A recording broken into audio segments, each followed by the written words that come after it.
प्रत्येक जण आम्ही एकमेकाकडून काहीतरी शिकत असतो. अगदी सोनवणे मॅडम आणि लहान लास्टला मनीषा मॅडम म्हणा किंवा प्रत्येकाचं तर मी नाव देत नाही, पण सगळ्यांच्याकडून मला शिकायला मिळालं. तंत्रज्ञान अश्विनी मॅडम यांच्याकडून सुद्धा मला भरपूर काही संगणकाचं मी माहिती करून घेतली. तर मी सर्वांचे आभारी आहे. त्याचप्रमाणे माझ्या मुलींनी तर मला कोविडमध्ये ऑनलाईन शिक्षणाचं सांगितलं की फक्त मोबाईल व्हॉट्सअप एवढंच वापरणं माहिती होतं, काहीही मला माहिती नव्हतं. तर तिथे तिनं चांगल्या तऱ्हेनं मला शिकवलं की माझे ते टीचर, माझे सगळे इथं लहान जे आहेत माझे बंधू भगिनी, त्यांच्याकडून मी शिकले चांगल्या गोष्टी.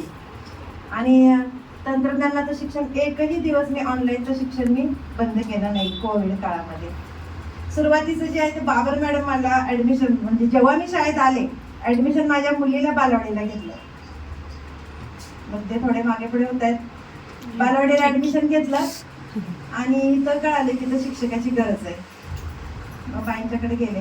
बाईंना म्हटलं माझं DED झाले, काय अनुभव? बाईंनी विचारलं तर आहे म्हटलं एक्सपिरियन्स माझा परमनंट हायस्कूलचा वगैरे असं. बाई म्हटले आज द्या संस्थेत जा म्हटलं. तिथं कुराडे सर होते. कुराडे सर म्हटले जाणार नाही ना सोडून, कारण त्या एकाच महिन्यात 3 शिक्षक गेले होते सोडून. नाही म्हटलं मी जाणार नाही, म्हटलं मी इथंच थांबणार आहे म्हटलं. मुलीला ॲडमिशन घेतलं. त्याच महिन्यात मी 31 जुलैला इथं शाळेत आले 1992 साली. तिथून माझा प्रवास झाला आणि पगार किती आहे किंवा काय याचा विचार न करता प्रामाणिकपणे जी जबाबदारी बाबर मॅडमने दिली, सोनवणे मॅडमने दिली, ही सर्व जबाबदारी मी प्रामाणिकपणे पार पाडली. तर मी पुन्हा ऋण मी विसरणार नाही. या संस्थेने माझ्यासाठी खूप काही केलेलं आहे आणि मी आता वयोमानानुसार रिटायर होत आहे. सरांनी मला सांगितलंय, पण मी सर विचार करून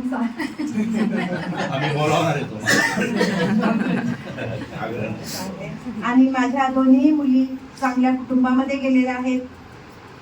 तिथं मोठ्या मुलीचे पण सासूबाई शिक्षिकाच होत्या, MSc BEd, म्हणजे पूर्ण कुटुंब तिचं सुद्धा शैक्षणिक वातावरणातलं आहे. धाकटी मुलगी, तिचं पण कुटुंब चांगलं आहे. तिची नणंद पण डॉक्टर आहे. तिचे सासरे पण रत्नाप्पा कुंभार सहकारी साखर कारखान्याचे MD आहेत. शिवाय ते पण एक संस्था चालवतात. त्यामुळे सर्व व्यवस्थित आहे. मला रिटायर होत असताना माझ्यावर कोणतीही जबाबदारी नाही. आणि देवबाप्पानी, मी प्रभू परमेश्वराला मानते आणि त्या देवबाप्पानी मला आत्तापर्यंत शेवटच्या क्षणापर्यंत मला पूर्ण आरोग्य दिलं. मुलांना शेवटपर्यंत उभं राहून शिकवण्याचे मला शक्ती दिली, म्हणून मी देवाचे आभार मानते. आणि आपल्या सर्वांना बॉडीला सुद्धा मी सांगत आहे की पूर्ण आमच्या शाळेसाठी तर होणारच आहे काम अगोदर, आणि पूर्ण बॉडीची प्रगती होत राहो अधिक आणि अधिक. मी दररोज व्हॉट्सअपला स्टेटसला दररोज काहीतरी वेगळे उपक्रम दिसत आहेत, दररोज काहीतरी नियोजन दिसत आहे. आणि आमच्या शाळेसाठी सुद्धा प्रगतीसाठी सुद्धा मी प्रार्थना करत आहे की आमच्या शाळेची अधिक प्रगती हो, सर्वांना आरोग्य मिळो आणि नवीन संकल्पना, नवीन कल्पनांचा वापर करून मुलंही सर्वजण तयार करणारच आहेत, त्याच्यात वादच नाही. प्रत्येक स्पर्धा परीक्षेमध्ये आमचे सर्व शिक्षक विद्यार्थ्यांना बसवत असतात. अगदी सुरुवातीला आम्ही मुलांना पेटी वाजवायचं जे असतं ते त्याच्यासाठी सुद्धा आम्ही मुलांना शिक्षक आम्ही सगळे पिंपरी चिंचवडला घेऊन जात होतो. यश येणं न येणं, पण मुलाला स्पर्धेत उतरवणं हे आमचं पहिलं महत्त्वाचं भर असायचा. तर मी सगळ्यांचे आभार मानते. मला काही सुचत नाही काय बोलायचं किंवा काही, पण मी एक छोटं गोरे मॅडम कविता म्हणतात, गोरे मॅडमची मला आठवण येते. आणि आज स्वर्गीय किशोर गोरे सरांचाही आज जन्मदिवस आहे, त्यांना सुद्धा मी वंदन करत आहे. त्याचप्रमाणे माझ्या भगिनी Kotkar madam, Kharat madam, Bhokare madam, त्या सुद्धा नाही आहेत. त्यांच्याकडून सुद्धा मला काही शिकायला मिळालं, परंतु काही देवाची जशी इच्छा असेल त्याप्रमाणे झालेलं आहे. माझ्या घरचे सुद्धा आईवडिलांचे सर्वांनी आता सांगितलेलं आहे, त्यामुळं मी काही बाकीचं काही जास्त नाही बोलत. फक्त मी एक गाणं म्हणते, थोडंसं आवाजाकडे बघू नका, मला फक्त शब्द आवडले त्या गाण्याचे.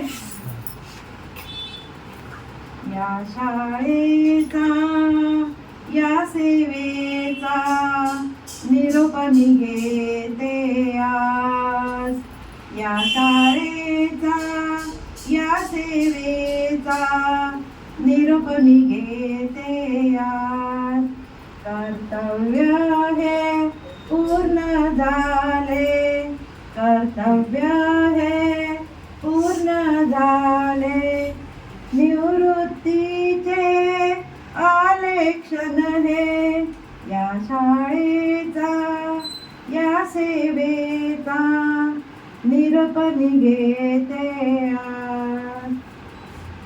शाळेसाठी जीवन दिधले, कर्तव्याचे पालन केले, शाळेसाठी जीवन दिधले, कर्तव्याचे पालन केले, नियमापरी हे दिवस आले, नियमापरी हे दिवस आले, सर्वांचे आभार, मुक्त मी झाले आज रे, या शाळेचा या सेवेचा निरोप मी घेते आज. गोड गोजिऱ्या सर्व मुलांना दिले आईचे प्रेम दयांना, गोड गोजिऱ्या सर्व मुलांना दिले आईचे प्रेम दयांना, येईल आठवण तुम्हा सर्वांची, येईल आठवण तुम्हा सर्वांची,